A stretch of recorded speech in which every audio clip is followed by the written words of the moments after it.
Hello and welcome to our YouTube channel Rishi yes classes. मैं हूं आपका भैया ऋषभ सिंह और आज के इस वीडियो में हम बात करने वाले हैं जो सभी यूनिवर्सिटियों के द्वारा अपने 2022-23 में एग्जामिनेशन को कराए जा रहे हैं, उसमें ही सिद्धार्थ यूनिवर्सिटी द्वारा बीएससी 4th सेमेस्टर फिजिक्स का जो हमारे पास पेपर आता है perspectives of modern physics and basic electronics, उसके ही एग्जामिनेशन को करा लिया गया है और इस वीडियो में हम इसी के क्वेश्चन पेपर को डिस्कस करने वाले हैं। इस वीडियो को हम आप सभी को 2 पार्ट में प्रोवाइड करेंगे, यानी कि हम 50 क्वेश्चंस को एक लेक्चर में कवर करेंगे और 50 क्वेश्चंस को अगले लेक्चर में कवर करेंगे, लेकिन उसके लिए आपको कमेंट करके बताना होगा।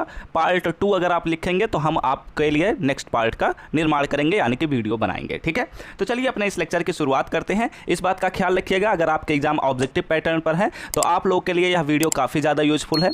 इसमें हम सभी क्वेश्चंस को डिस्कस करने की कोशिश करेंगे और इस बात का भी ख्याल रखिएगा, जितने भी यूनिवर्सिटी के ऑब्जेक्टिव टाइप के क्वेश्चन पेपर हो रहे हैं उन सभी लेक्चर को आप लोग ज्वाइन करते रहिए। अगर आपके एग्जाम ऑब्जेक्टिव पैटर्न पर है तो उन सभी लेक्चर्स का भी लिंक आप सभी को डिस्क्रिप्शन में हम प्रोवाइड कर देंगे। ठीक है, और यूनिट वाइज भी आप सभी को ऑब्जेक्टिव क्वेश्चंस कराए जा रहे हैं, तो उन सभी लेक्चर को भी आप ज्वाइन करते रहिए, अपने तैयारी को बेहतर बनाते रहिए। चलिए सबसे पहले क्वेश्चन से हम शुरुआत करते हैं। यहाँ पर बोला जा रहा है the fundamental law of physics are same in those frames which are. यहाँ पर क्या बोला जा रहा है, फिजिक्स के जो फंडामेंटल लॉ हैं, ठीक है, are same in all those frames which are, वो कौन से फ्रेम्स होते हैं, ये बात पूछी जा रही है। तो अगर हम पहले क्वेश्चन के राइट आंसर पर बात करें तो वो है बी ऑप्शन, यानी कि इनर्शियल फ्रेम में सभी लॉज जो होते हैं फिजिक्स के वो सेम होते हैं। आइए बात करते हैं दूसरे क्वेश्चन पर। एक बात का ख्याल रखिएगा, हम क्वेश्चंस पढ़ेंगे, ऑप्शन डायरेक्ट बताते चलेंगे, क्योंकि अगर सभी ऑप्शंस बताएंगे और साथ ही साथ उनके सोल्यूशंस भी यहाँ पर बताने लग जाऊँगा तो बहुत ज़्यादा समय लग जाएगा, इसलिए यहाँ पर मैं डायरेक्ट आंसर पर बात करता चलूँगा। ठीक है, बात करते हैं दूसरे क्वेश्चन पर। यहाँ पर बोला जा रहा है the frame of reference in which the speed of light C in all the direction is the. क्या बोला जा रहा है कि हमारे पास जो स्पीड ऑफ लाइट होता है सभी डायरेक्शंस में वो सेम होता है, तो ऐसे फ्रेम ऑफ रेफरेंस को हम क्या कहते हैं, ये बात पूछी जा रही है दूसरे क्वेश्चन में। तो उसे हम कहते हैं इनर्शियल फ्रेम, यानी कि दूसरे क्वेश्चन का C option is the right answer. बात करते हैं अपने तीसरे क्वेश्चन पर। 3rd नंबर के क्वेश्चन में हमारे पास बोला जा रहा है कि yes is an inertial frame, the other frame yes dash is moving relative to yes with a constant velocity, the frame yes dash is। तो इस सिचुएशन में हमारे पास जो फ्रेम yes dash होगा वो क्या होगा। ठीक है, क्वेश्चन तो आप लोग समझ ही जा रहे होंगे, तो इसलिए मैं थोड़ा तेजी से लेकर चलने वाला हूं। हमारे पास बोला जा रहा है कि यस एक इनर्शियल फ्रेम है और दूसरा हमारे पास यस डैश एक ऐसा फ्रेम है जो कि कांस्टेंट वेलोसिटी से मूव कर रहा है। ठीक है, और वो रिलेटिव किससे है, यस से है, यानी कि इनर्शियल फ्रेम से। तो उस यस डैश फ्रेम को हम क्या कहते हैं, ये बात पूछी जा रही है, तो उसको भी हम कहते हैं इनर्शियल फ्रेम, यानी कि तीसरे क्वेश्चन का A option is the right answer. आइए बात करते हैं अपने क्वेश्चन नंबर 4 पर। वैसे तो आप सबके मन में तीसरे क्वेश्चन के अंतर्गत आपके मन में यह उठा होगा कि इसे तो हम नॉन इनर्शियल फ्रेम कहेंगे। नहीं बच्चों, इसे भी हम इनर्शियल फ्रेम ही कहते हैं, ये बात हमेशा ध्यान में रखना। ठीक है, इसलिए हमारे पास तीसरे क्वेश्चन का ए ऑप्शन राइट है। आइए बात करते हैं अब अपने चौथे क्वेश्चन पर। चौथा क्वेश्चन हमारे पास क्या बोला जा रहा है, काफ़ी लंबा चौड़ा क्वेश्चन है, मैंने आप सभी को यह क्वेश्चन कराया भी था। यहाँ पर बोला जा रहा है कि according to Galilean invariance the law of conservation of momentum states that if some particles collide with each other, अगर कुछ पार्टिकल्स जो हैं वो एक दूसरे से कोलाइड कर रहे हैं, then their total linear momentum before and after, यानी कि कोलिजन से पहले के लीनियर मोमेंटम और कोलिजन के बाद के लीनियर मोमेंटम का अगर हम एडिशन करते हैं, remains the same when the collision is, तो ये दोनों क्या होंगे, हमेशा सेम होते हैं जब कोलिजन हो रहा होता है। तो ठीक है, तो ये कब होता है, क्या वह केवल इलास्टिक पर होता है, क्या केवल इलास्टिक कोलिजन पर होता है, या फिर इन इलास्टिक कोलिजन पर होता है, या फिर दोनों ही कोलिजन पर होता है, या फिर किसी भी कोलिजन पर नहीं होता है। तो बताइए आप लोग चौथे क्वेश्चन का राइट आंसर क्या होगा। तो चौथे क्वेश्चन का राइट आंसर है ए, यानी कि इलास्टिक कोलिजन पर ही केवल होता है। ठीक है, आइए बात करते हैं क्वेश्चन नंबर 5 पर। क्वेश्चन नंबर 5 तो काफ़ी अच्छा और काफ़ी इंपॉर्टेंट क्वेश्चन है, आसान भी कह सकता हूँ मैं। यहाँ पर बोला जा रहा है in the Michelson Morley experiment the expected fringes shift was, जो यहाँ पर एक्सपेक्टेड फ्रिंज शिफ्ट है वो कितना होता है, तो वो होता है 0.4 फ्रिंज विड्थ। ठीक है, यानी कि हमारे पास क्वेश्चन नंबर 5 का B option is the right answer. आइए बात करते हैं क्वेश्चन नंबर 6 पर। यहाँ पर बोला जा रहा है कि Lorentz transformation changes to Galilean transformation when, Lorentz transformation कब गैलीलियन ट्रांसफॉर्मेशन में बदलता है, ये बात पूछी जा रही है। तो वो तब बदलेगा जब हमारे पास जो बी होता है वह सी से काफ़ी ज़्यादा छोटा हो। ठीक है, तो इसलिए हमारे पास क्वेश्चन नंबर 6 का A option is the right answer. बात करते हैं अपने क्वेश्चन नंबर 7 पर। यहाँ पर बोला जा रहा है द करेक्ट रिलेशन इज, ठीक है, चारों ऑप्शन आप सभी के सामने है, इसमें बता रहा है कि कौन सा ऐसा रिलेशन है जो करेक्ट है। तो आप लोग समझ ही गए होंगे कि यहाँ पर सी ऑप्शन ही करेक्ट है, क्योंकि हमारे पास जो मास होता है वह रेस्ट मास अपॉन में under root 1 minus B square upon में सी स्क्वायर के बराबर होता है। ठीक है, तो इसलिए क्वेश्चन नंबर 7 का सी ऑप्शन। आइए बात करते हैं क्वेश्चन नंबर 8 पर। यहाँ पर हमसे बोला जा रहा है कि at relativistic speeds the law valid is. क्या बोला जा रहा है समझने का प्रयास करिएगा। रिलेटिविस्टिक स्पीड्स पर जो हमारे पास लॉ होता है वह कब वैलिड होता है, ये बात पूछी जा रही है। तो यहाँ पर हमारे पास राइट आंसर क्या हो सकता है इसका, तो फिलहाल मैं बता देता हूँ। यहाँ पर जो राइट आंसर है वो है B option, the law of conservation of energy. हमारा लॉ जो होता है वह वैलिड होता है। ठीक है, आइए बात करते हैं क्वेश्चन नंबर 9 पर। क्वेश्चन नंबर 9 में क्या बातें बोली जा रही हैं। यहाँ पर बोला जा रहा है the relativistic relation between the momentum and energy is. Momentum और एनर्जी के बीच का जो रिलेशन होता है वो हमें बताना है, रिलेटिविस्टिक रिलेशन को। ठीक है, ये काफ़ी अच्छा क्वेश्चन है, हर एक यूनिवर्सिटी द्वारा इसको जरूर पूछा जा रहा है। तो क्वेश्चन नंबर 9 का जो ए ऑप्शन है वही करेक्ट होगा, क्योंकि एनर्जी का स्क्वायर इज इक्वल टू हमारे पास P square C square plus M not square C raise to the power 4 होता है। ठीक है, आइए बात करते हैं क्वेश्चन नंबर 10 पर। यहाँ पर हमसे बोला जा रहा है the relativistic mass of A particle. ठीक है, जो हमारे पास पार्टिकल का रिलेटिविस्टिक मास होता है, क्या वह वेलोसिटी के साथ इंक्रीज करता है, क्या वह वेलोसिटी के साथ डिक्रीज करता है, या फिर decreases with velocity and ultimate become zero, और वह एक समय पर जीरो हो जाता है, मतलब अंत पर। और चौथा ऑप्शन हमारे पास बोला जा रहा है कि इंक्रीजेज और डिक्रीजेज विथ वेलोसिटी, यानी कि वेलोसिटी के अनुसार ही डिक्रीज और इंक्रीज करता है, बट अल्टीमेटली बिकम्स इन्फिनिटी, लेकिन वो अंत में क्या हो जाता है, बहुत बड़ा हो जाता है। ठीक है, ये बात बोली जा रही है। तो क्वेश्चन नंबर 10 का जो ए ऑप्शन है वही राइट होगा, क्योंकि जो हमारे पास किसी भी पार्टिकल का रिलेटिविस्टिक मास होता है वह वेलोसिटी के साथ इंक्रीज करता है। ठीक है, आइए बात करते हैं क्वेश्चन नंबर 11 पर। यहाँ पर क्या बातें बोली जा रही हैं। यहाँ पर बोला जा रहा है द लेंथ कॉन्ट्रैक्शन। ठीक है, लेंथ कॉन्ट्रैक्शन क्या प्रिडिक्ट करता है, ये बात पूछी जा रही है। काफ़ी अच्छा क्वेश्चन है। ठीक है, तो यहाँ पर जो लेंथ कॉन्ट्रैक्शन होता है वह यह इस बात को प्रिडिक्ट करता है कि the length of an object approaches zero as its speed approaches the speed of light in vacuum.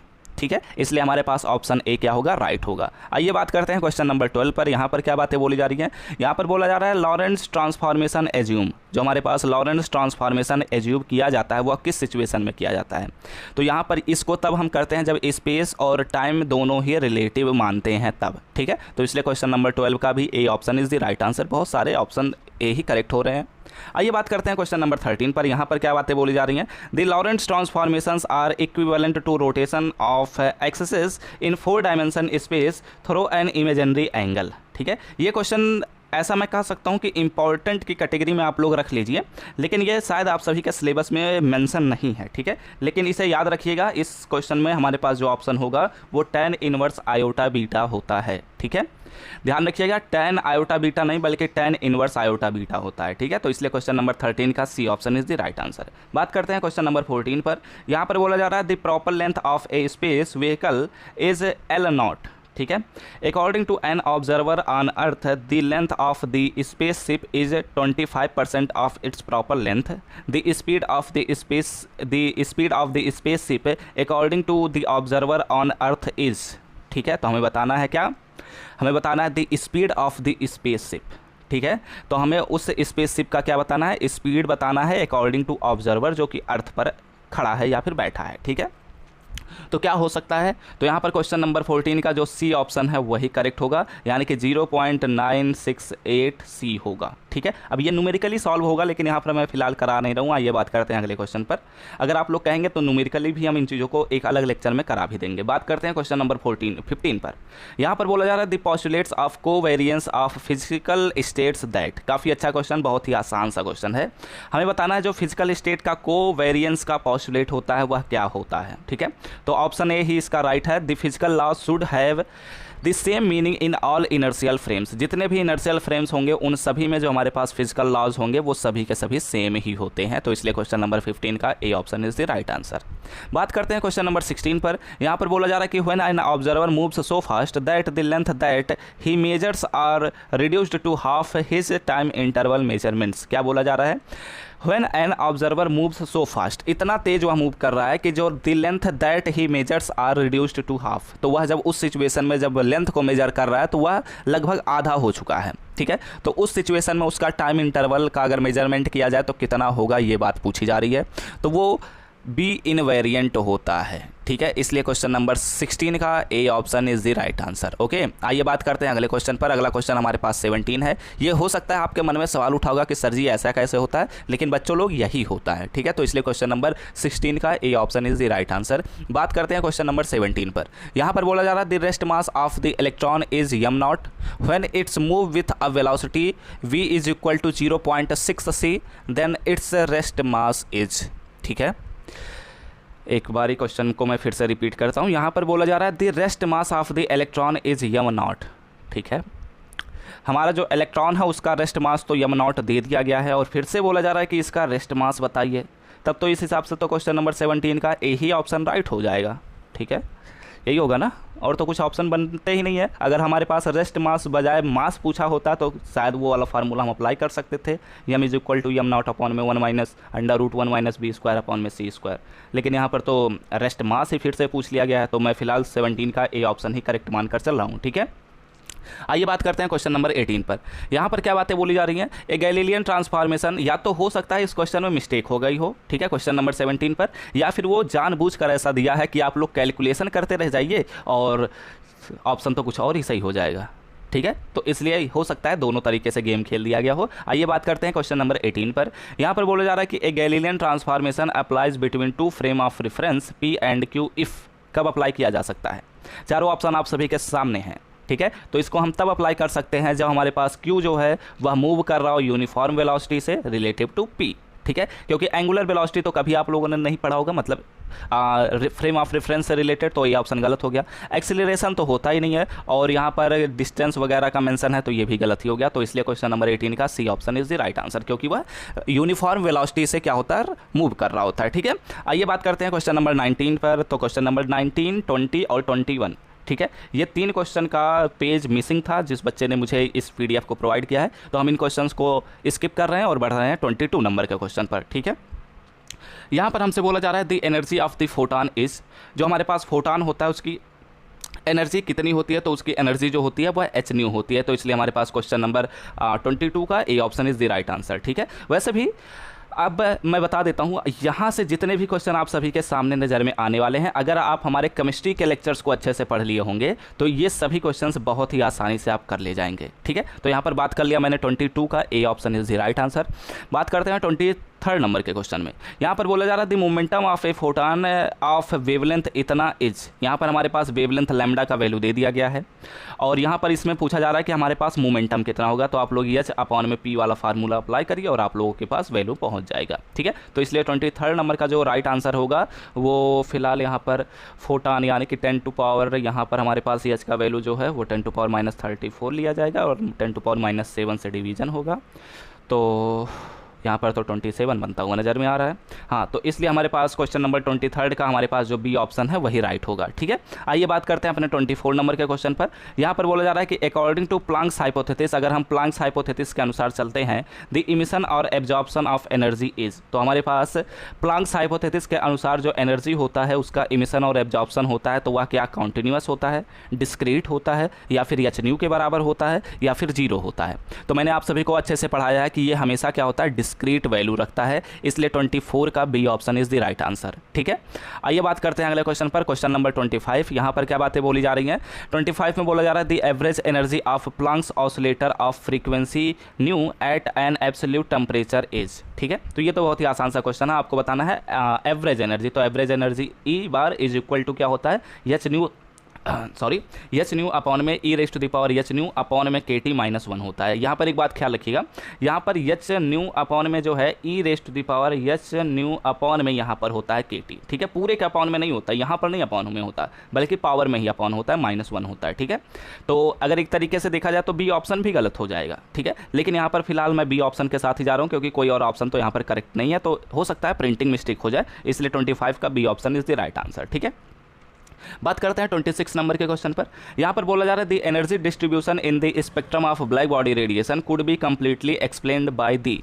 जो हमारे पास ब्लैक बॉडी रेडिएशन का स्पेक्ट्रम में जो एनर्जी डिस्ट्रीब्यूशन होता है वह किसके द्वारा एक्सप्लेन किया गया था, तो वो एक्सप्लेनेशन प्लांक्स द्वारा ही दिया गया था, इसलिए 26 का D option is the right answer. ठीक है, और सभी जो लॉज हैं वो सभी फेल हो गए थे, तभी प्लांक्स लॉ आया था। आइए बात करते हैं 27 नंबर के क्वेश्चन पर। यहाँ पर बोला जा रहा है the work function of a metal is यहाँ पर 2.31 इलेक्ट्रॉन वोल्ट दिया गया है। इट्स थ्रेशोल्ड फ्रीक्वेंसी इज, यहाँ पर थ्रेशोल्ड फ्रीक्वेंसी क्या होगा ये बात पूछी जा रही है। तो यहाँ पर जो राइट आंसर है वो है ए ऑप्शन। ठीक है, ये न्यूमेरिकल है, मैं फिलहाल यहाँ पर करा नहीं रहा हूँ, आप सभी को डायरेक्ट आंसर बता दे रहा हूँ। आइए बात करते हैं 28 नंबर के क्वेश्चन पर। यहाँ पर बोला जा रहा है कि for the photoelectric effect the incident light must be in the region of, कौन से रीजन से वह हो सकता है। देखो, मैंने आप सभी को केमिस्ट्री में फोटो इलेक्ट्रिक इफेक्ट भी पढ़ाया था। मैंने आप सभी को अच्छे से बताया था कि फोटो इलेक्ट्रिक इफेक्ट में हमारा जो इलेक्ट्रॉन होता है वो सरफेस पर या सरफेस के बाहर चला जाता है। तो ऐसे सिचुएशन में हमारे पास उस रेडिएशन की आवश्यकता होगी जिसके पास एनर्जी ज़्यादा हो। तो ऐसे रेडिएशन को मैंने आप सभी से बताया था कि ये रेडिएशन हमारे पास अल्ट्रा वायलेट रेज होते हैं। विजुअल रीजन का जो हमारे पास विजुअल रेडिएशंस होते हैं इनकी भी एनर्जी कम ही होती है अल्ट्रा वायलेट की तुलना में, इसलिए यहाँ पर अल्ट्रा वायलेट टिक करिए। और अगर आपके एग्जाम में ब्लू केवल दिया गया है तो आप ब्लू पर टिक करके आगे बढ़ जाइए। तो 28 नंबर का क्वेश्चन का C option is the right answer. बात करते हैं 29 नंबर के क्वेश्चन पर। यहाँ पर बोला जा रहा है कि for the emission of photo electrons from a metal surface it is essential that the, क्या बोला जा रहा है कि for the emission of photo electrons, ठीक है, फ्रॉम द मेटल सरफेस, जो हमारे पास मेटल सरफेस है उससे इलेक्ट्रॉन का इमिशन होने के लिए क्या ज़रूरी चीज़ें हैं, ये बात पूछी जा रही है। ठीक है, तो 29 नंबर का क्या राइट आंसर हो सकता है। तो यहाँ पर अगर हम बात करते हैं तो हमने आप सभी को अभी बताया कि उसकी एनर्जी इतनी होनी चाहिए कि वो इतना काबिल एनर्जी को एब्जॉर्व कर ले कि वह अपने सरफेस को क्या छोड़ सके। तो इस सिचुएशन में अगर हम एनर्जी पर बात करते हैं तो यहाँ पर एनर्जी नहीं दिया गया है, बल्कि यहाँ पर वेवलेंथ दिया गया है, फ्रीक्वेंसी दिया गया है।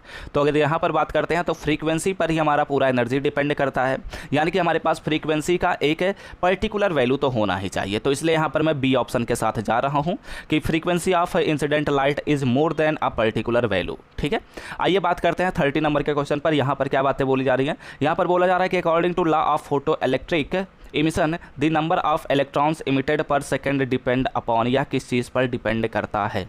ठीक है, तो यहाँ पर तो मुझे दो ऑप्शन करेक्ट नज़र में आ रहे हैं, क्योंकि यहाँ पर बोला जा रहा है कि according to law of photoelectric emission the number of electrons emitted per second depend upon, वह किस किस चीज़ पर डिपेंड करता है, वो तो इंटेंसिटी पर भी डिपेंड कर जाता है और फ्रीक्वेंसी पर भी डिपेंड कर जाता है। इसलिए मैं तो 30 नंबर के क्वेश्चन में ए और सी दोनों के साथ जा रहा हूँ, लेकिन हो सकता है, मैं तो फिलहाल श्योर हूँ कि ए क्वेश्चन का ये दोनों ही आंसर सही है। ठीक है, तो ऐसे सिचुएशन में या तो सभी बच्चों को नंबर मिल जाएगा, लेकिन अगर एग्जाम के पॉइंट ऑफ व्यू से देखा जाए तो केवल एक ही ऑप्शन करेक्ट हो सकता है।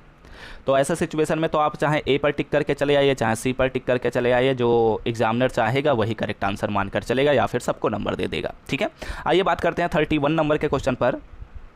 यहाँ पर बोला जा रहा है कि मैक्सिमम कॉम्पटन शिफ्ट इज़, हमारे पास जो मैक्सिमम कॉम्पटन शिफ्ट होता है वो कितना हो सकता है। मैंने आप सभी को इसके बारे में भी अच्छे से पढ़ाया है। ठीक है, तो 31 नंबर के जो क्वेश्चन का राइट आंसर है वो है 0.5 एंगस्ट्रॉम होता है। ठीक है, मैंने आप सभी को अच्छे से पढ़ाया था, इसके बारे में मैंने बताया था कि हमारे पास 0.4 आई थिंक 8 के आसपास आता है, तो इसी को ही 5 लिख दिया गया है। तो इसलिए हमारे पास क्वेश्चन नंबर 31 का B option is the right answer.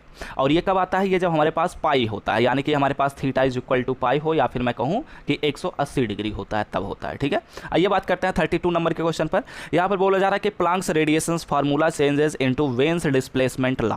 ठीक है, हमारे पास जो प्लांक्स रेडिएशन फार्मूला होता है वह वेन्स डिस्प्लेसमेंट लॉ में बदल जाता है। कब बदलता है, वह तब बदल सकता है जब हमारे पास लैम्डा का वैल्यू हाई हो और हमारे पास जो एब्सोल्यूट टेम्परेचर हो वह लो हो। ठीक है, तो इसलिए 32 नंबर के क्वेश्चन का B option is the right answer. बात करते हैं अपने 33 नंबर के क्वेश्चन पर। यहाँ पर बोला जा रहा है कि electron shows the wave behaviour scenes. ठीक है, हमारे पास जो इलेक्ट्रॉन्स होता है वह वेव बिहेवियर को शो कर सकता है, ऐसा कब होगा। तो 33 नंबर के जो राइट आंसर है वो कहाँ हो सकता है, वो एक्चुअली कब हो सकता है, जब हमारे पास क्रिस्टल्स के द्वारा डिफ्रैक्टेड हो। तो ठीक है, तो इसलिए हमारे पास क्वेश्चन नंबर 33 का A option is the right answer. ठीक है, आइए 33 का ए ऑप्शन, हाँ यही तो बन रहा है, और तो डिफ्लेक्टेड है, तो डिफ्लेक्टेड तो होता नहीं है, और आयोनाइज की तो बात ही नहीं होती। ठीक है, तो इसलिए 33 नंबर का A option is the right answer. बात करते हैं 34 नंबर के क्वेश्चन पर। यहाँ पर बोला जा रहा है कि डी ब्रोगली रिलेशन इज, हमारे पास डी ब्रोगली रिलेशन क्या होता है। नॉर्मल तौर पर सभी बच्चे जानते हैं लैम्डा इज इक्वल टू हमारे पास एच अपॉन में यम वी होता है, या फिर यम यू मैं कहूँ, या फिर हमारे पास एच अपॉन में पी होता है, ठीक है। लेकिन यहाँ पर दूसरा रिलेशन बोला गया है, वो वाला रिलेशन आप सभी से नहीं पूछा गया। अगर इस रिलेशन के अनुसार आप लोग थोड़ा कम पढ़े होंगे तो आप लोग ए ऑप्शन को टिक करके चले आएंगे और बहुत बड़ा काम गड़बड़ कर देंगे। यहाँ पर जो राइट आंसर है वो है 34 का बी ऑप्शन। इसमें हम एनर्जी के रेफरेंस में बात करते हैं, ठीक है। तो 34 का B option is the right answer. आइए बात करते हैं 35 नंबर के क्वेश्चन पर। यहाँ पर बोला जा रहा है the de Broglie wavelength of a proton and an alpha particle are equal, ठीक है। The ratio of their velocities is, तो ऐसा सिचुएशन में उनका रेशियो कितना होगा ये बात पूछी जा रही है। तो यहाँ पर जो राइट आंसर है वो है बी ऑप्शन, यानी कि 4:1 के बराबर में आता है, ठीक है। चलिए बात करते हैं अगले क्वेश्चन पर, 36 नंबर के क्वेश्चन पर। यहाँ पर बोला जा रहा है कि the de Broglie wavelength of electron accelerated to a potential difference of 19.6 kilo volt is, तो ऐसे सिचुएशन में हमें वेवलेंथ बताना है, ठीक है। जो हमारे पास पोटेंशियल डिफरेंस यानी कि v का वैल्यू हमारे पास 19.6 दिया गया है।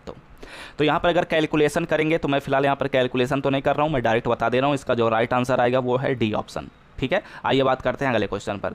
37 नंबर के क्वेश्चन में हमारे पास बोला जा रहा है the de Broglie wavelength associated with a neutron to an absolute temperature is, ठीक है। अगर हमारे पास क्या बोला जा रहा है, यहाँ पर हमें डी ब्रोगली वेवलेंथ का फार्मूला बताना है। यहाँ पर भी हमारे पास किस रेफरेंस में बताना है, यहाँ पर हमें एब्सोल्यूट टेम्परेचर के रेफरेंस में बात करना है, ठीक है। तो डी ब्रोगली वेवलेंथ का जो फार्मूला होगा वो क्या होगा, एब्सोल्यूट टेम्परेचर के रेफरेंस में। तो यहाँ पर जो राइट आंसर है वो है बी ऑप्शन, यानी कि हमारे पास lambda is equal to H upon में √3 mkt होता है, ठीक है। आइए बात करते हैं 38 नंबर के क्वेश्चन पर। यहाँ पर एक एक्सप्रेशन बोला गया है, इसमें group velocity and phase velocity से रिलेटेड क्वेश्चंस आने शुरू हो गए हैं। द करेक्ट रिलेशन इज, हमारे पास कौन सा रिलेशन सही है ये बात पूछी जा रही है। तो जो राइट आंसर है 38 नंबर का वो है डी ऑप्शन, यानी कि हमारे पास जो ग्रुप वेलोसिटी होता है v is equal to d omega upon में डी के होता है, ठीक है। आइए बात करते हैं 39 नंबर के क्वेश्चन पर। यहाँ पर बोला जा रहा है कि द करेक्ट रिलेशन इज, यहाँ पर भी group velocity and phase velocity है। तो यहाँ पर क्या राइट आंसर हो सकता है 39 नंबर का क्वेश्चन का जो राइट आंसर है वो है ए ऑप्शन, यानी कि group velocity is equal two phase velocity minus lambda D upon D V P upon में डी लैम्डा होता है, ठीक है। इसलिए हमारे पास 39 नंबर के क्वेश्चन का A option is the right answer. बात करते हैं 40 नंबर के क्वेश्चन पर। यहाँ पर बोला जा रहा है the relationship between the phase velocity and the group velocity in non dispersive medium is, ठीक है।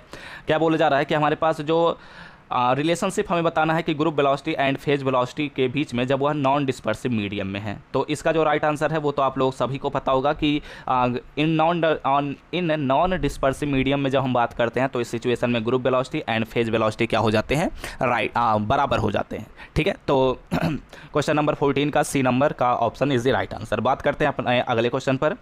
यहाँ पर बोला जा रहा है कि the wave nature of the electron was first proved by whom. क्या बोला जा रहा है कि जो हमारे पास इलेक्ट्रॉन का वेव नेचर होता है वह किसके द्वारा बताया गया था। ये काफ़ी ज़्यादा इंपॉर्टेंट क्वेश्चन है केमिस्ट्री और फिजिक्स के दोनों के पॉइंट ऑफ व्यू से। तो वो बताया गया था डेविसन एंड जर्मर के द्वारा, ठीक है।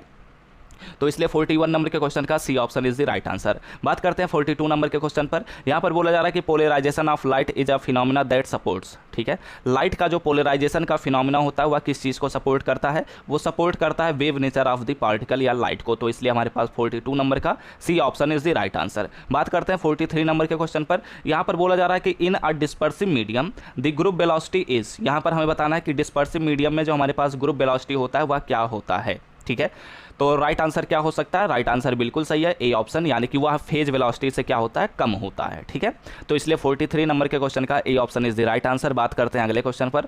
44 नंबर के क्वेश्चन में बोला जा रहा है the mass energy relation is the outcome of, जो हमारे पास मास एनर्जी रिलेशन होता है इज इक्वल टू mc², ठीक है। यह किसका आउटकम है, क्या यह क्वांटम थियरी का है, जनरल थ्योरी ऑफ रिलेटिविटी का है, या फिर स्पेशल थियरी ऑफ रिलेटिविटी का है। तो बहुत ही फेमस थियरी ही है यहाँ पर, तो स्पेशल थियरी ऑफ रिलेटिविटी का है, ठीक है। तो इसलिए 44 नंबर का D option is the right answer. बात करते हैं 45 नंबर के क्वेश्चन पर। यहाँ पर बोला जा रहा है कि फोटॉन का रेस्ट मास कितना होता है, तो वो 0 होता है, इसलिए 45 का A option is the right answer. 46 number के क्वेश्चन में बोला जा रहा है the special theory of relativity is proposed by, यह किसके द्वारा प्रपोज किया गया था, तो ये तो आइंस्टीन के द्वारा प्रपोज किया गया था, इसलिए 46 का डी ऑप्शन। 47 नंबर के क्वेश्चन में बोला जा रहा है the device used in the Michelson Morley experiment was, वह कौन सा डिवाइस था, उसे हम कहते हैं इंटरफेरोमीटर कहते हैं। तो इसलिए हमारे पास 47 नंबर का C option is the right answer. बात करते हैं 48 नंबर के क्वेश्चन पर। यहाँ पर बोला जा रहा है the fringes of equal inclination produced by the using Michelson interferometer are called as, उसे हम क्या कहते हैं, तो उसे हम कहते हैं हेडिंजर फ्रिंजेस। ठीक है, तो इसलिए हमारे पास 48 नंबर का C option is the right answer. 49 number के क्वेश्चन में हमारे पास बोला जा रहा है relative to its period on the earth the period of a pendulum on the moon is. हमारे पास जब हम बात करते हैं कि एक पेंडुलम को अगर हम अर्थ पर रखते हैं तो उसका जो पीरियड टाइम होगा वो अगर हम कंपेयर करते हैं कि अगर उसी पेंडुलम को हम मून पर लेकर चले जाएं तो उसके पीरियड टाइम के कितने होगा, मतलब क्या शॉर्टर होगा, क्या छोटा होगा, क्या बड़ा होगा, या फिर सेम होगा, या फिर कुछ भी नहीं होगा।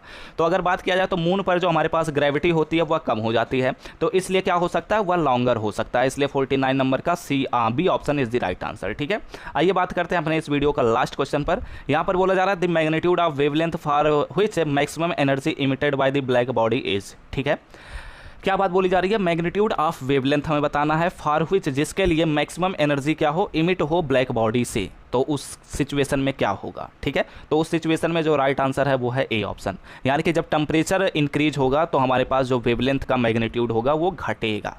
ठीक है, तो इसलिए 50 नंबर के क्वेश्चन का A option is the right answer. 51 number का क्वेश्चन आप लोग देख लीजिए, आप लोग इसका कमेंट करके खुद से बताइए कि क्या आंसर करेक्ट हो सकता है। और इस वीडियो में हमने सिद्धार्थ यूनिवर्सिटी के 50 क्वेश्चंस को हमने कवर कर लिया, और अगर आप लोग पार्ट 2 कमेंट करते हैं तो हम अगले 50 क्वेश्चंस को डिस्कस करेंगे। ठीक है, उम्मीद करता हूं आप सभी को लेक्चर पसंद आया होगा। अगर लेक्चर अच्छा लगा हो तो लाइक करिएगा। अगर कुछ भी डाउट है, कुछ भी गलत लग रहा है तो आप लोग कमेंट करके पूछ सकते हैं। टेलीग्राम पर ज्वाइन कर लीजिए, वहां पर आपको इस वीडियो का PDF भी प्रोवाइड कर दिया जाएगा। ठीक है, और अगले लेक्चर्स का नोटिफिकेशन पाने होंगे तो सब्सक्राइब करने के साथ बेल आइकन को ऑल पर सेलेक्ट कर लीजिएगा। काफ़ी सारे PDF, काफ़ी सारे यूनिवर्सिटी के क्वेश्चन पेपर को ऑलरेडी प्रोवाइड किया गया है, तो उन सभी लेक्चर्स का लिंक आप सभी को डिस्क्रिप्शन में मिल जाएगा। तो हम सब मिलते हैं अपने नेक्स्ट लेक्चर में, तब तक पढ़ते रहिए, संघर्ष करते रहिए और सफल होते रहिए।